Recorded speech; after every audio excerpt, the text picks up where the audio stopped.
Le président de la République démocratique du Congo, Félix Tshisekedi, a officiellement reçu la soirée de ce 30 juin la copie originale de l'accord de paix signé à Washington entre la RDC et le Rwanda.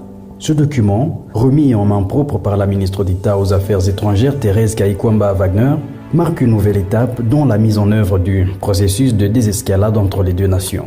La signature de cet accord intervenu le 27 juin dernier sous la médiation du département d'État américain vise à mettre un terme aux tensions prolongées entre Kinshasa et Kigali sur fond de conflit dans l'Est congolais. De retour de Washington, la chef de la diplomatie congolaise n'est pas arrivée les mains vides. En plus du document officiel, elle a transmis au président Tshisekedi une correspondance confidentielle du président américain Donald Trump. Le contenu de cette lettre n'a pas été rendu public, mais elle s'inscrit dans la continuité des efforts de médiation entrepris par les États-Unis. La ministre a également évoqué la tenue prochaine d'un sommet présidentiel prévu à Washington au mois d'octobre, qui réunira les chefs d'État des deux pays en présence du président Trump. Une rencontre attendue qui devrait bien évidemment approfondir le dialogue et assurer un suivi politique au plus haut niveau. Sur le fond, la ministre a souligné que la signature de l'accord représente une avancée significative, tout en reconnaissant les responsabilités qu'elle implique.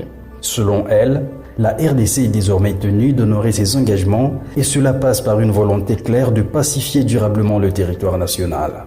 Parmi les étapes prévues, la mise en place d'une équipe de suivi congolais chargée de veiller à la bonne application de dispositions contenues dans l'accord figure en tête de liste.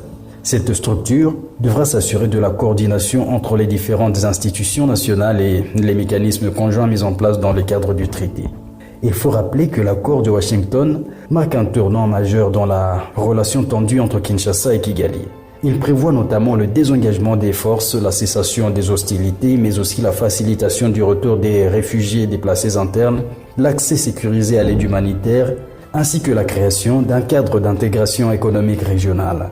Autant d'engagements qui, s'ils sont respectés, pourraient bien évidemment ouvrir un nouveau chapitre de stabilité dans la région des Grands Lacs.